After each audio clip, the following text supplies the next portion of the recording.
নমস্কার, ফিরে এলাম নতুন একটি ভিডিও নিয়ে রুমা সেলাই প্রশিক্ষণ কুটিরে। কালকে দেখিয়েছিলাম হলিডে ফ্রকের আর্ট, আজকে দেখাবো পেপার কাটিং।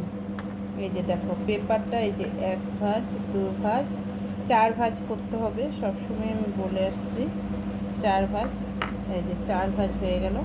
এখন আমি মাপ অনুযায়ী আর্ট আগে করে নেব।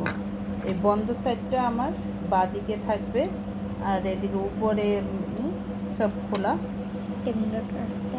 আচ্ছা, আমি আগে মাপ অনুযায়ী আর্টটা করে নিই। এদিকে শরীরের লম্বা ছিল 9, এই 9, 0 থেকে 9 ভালো মতো দেখো। আর সব সময় আমি বলে আসছি আর্টটা সবসময় সোজা করবে, কেননা এটা পেপার আমি বলছি, এটা কিন্তু এখন আমাকে কাপড় হিসাবে ধরতে হবে। আর কাপড়ে বেকাতারা হলে তো কাপড়ের কাটিংটাই নষ্ট হয়ে যাবে। তো এইদিকে ছিল বডিটা ছিল 7, এই 7 দেখো, ভালো মতো দেখো। বুঝতে না পারলে কমেন্টে জানিও, আমি আবার বোঝাবো, আবার দেখাবো।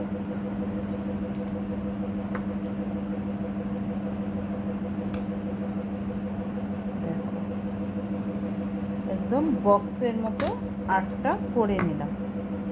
এখন এখানে গলা 1.5, এখানে 5 কাত বেরিয়েছিল, 5 কাত বেরিয়েছিল 5, এখানে বগলের বেরিয়েছিল 4.5, এই 4.5 সোজা দাগ দিয়ে দিলাম। এখন এটাকে বরাবর করে দিলাম। এখানে 1/2 ইঞ্চি কাঁধ নামিয়ে দিচ্ছি। গলা, পিছনের গলা 1, সামনের গলা 2।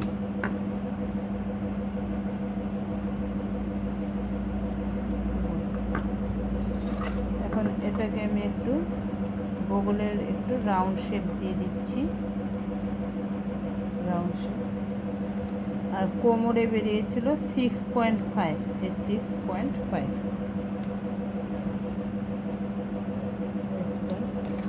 এখন আমি এটাকে কাটিং করব।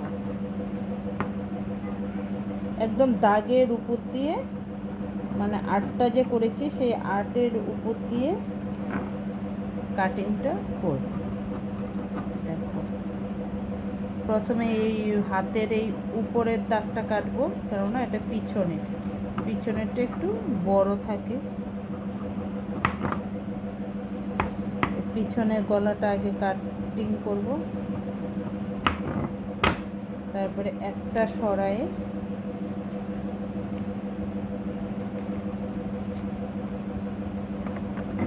হাতের আরেকটা ছোট ছিল সেটাকে কাটিং করব। এটা সামনের পার্ট, তার জন্য সামনের পার্টে গলাও একটু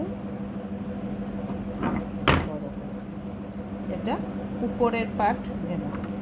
এখন আমি নিচের পার্ট, এই দেখো নিচের মানে ঘেরটা, এই 2 ভাঁজ, এই 4 ভাঁজ।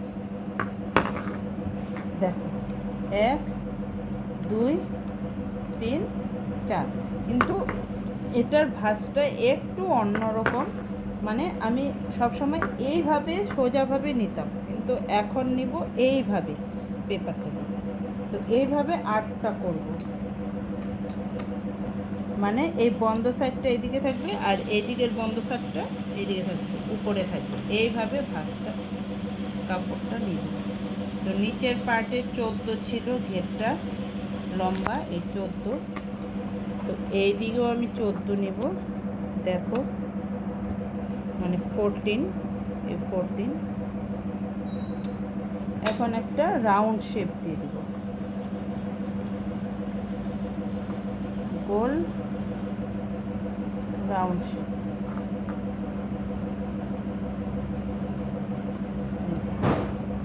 রাউন্ড শেপ হয়ে গেছে। এখন কোমরে সেই দিন বেরিয়েছিল 3,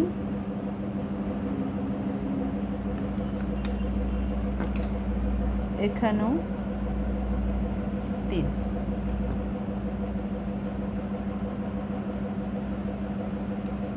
এখন এটা কাটিং করবো, দেখো সেই দাগের উপর দিয়ে।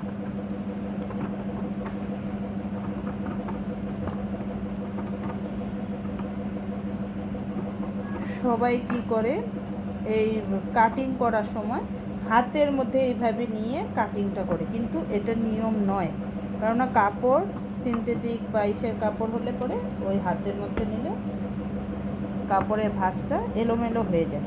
সব সময় এইভাবে হাত দিয়ে বা হাত দিয়ে চাপা দিয়ে কাটিং করতে হয়। এই যে দেখো, এটা একটা রাউন্ড শেপ, এইভাবেই সিলাতে হবে। এই দেখো, এটা হচ্ছে হলিডে ফ্রক। এখন আমি এটা রাখছি, এখন হাত করব, হাতের কাটিং। হাতের কাটিং দেখো, এই 4 ভাঁজ থেকেই যাচ্ছে, তো এটাকে 8 ভাঁজ করব, দেখো তাহলে দুটো হবে, তাহলে হবে। হাতেও ঠিক এরকমভাবে গোল রাউন্ড হবে। হাতে ছিল 6.5, 6.5 নিলাম, এদিকেও 6.5, 6.5।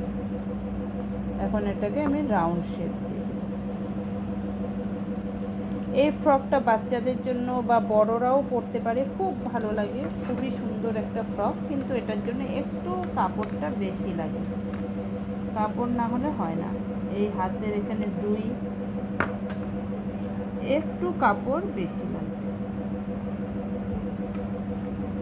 খুব সুন্দর, এটা বড়রাও বানিয়ে পরতে পারে, খুবই ভালো লাগবে।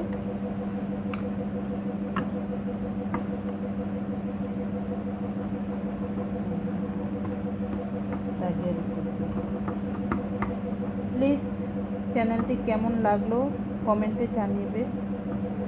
Please please subscribe, like, share, comment করুন প্লিজ।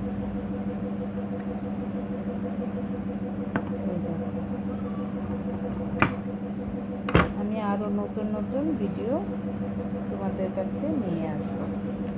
এই দেখো, হাতেরও একটা গোল রাউন্ড শেপ চলে আসলো। এখন দেখো আমি দেখাচ্ছি কীভাবে হবে।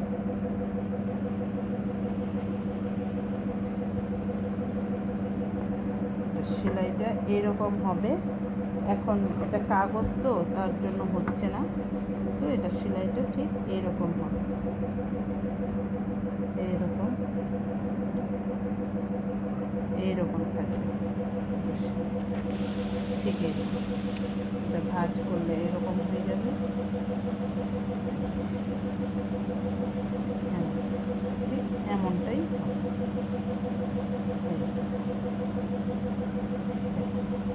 ভালো মতো দেখো। আজকের জন্য ভিডিওটি এখানেই সমাপ্ত করলাম, ফিরে আসবো নতুন একটি ভিডিও নিয়ে।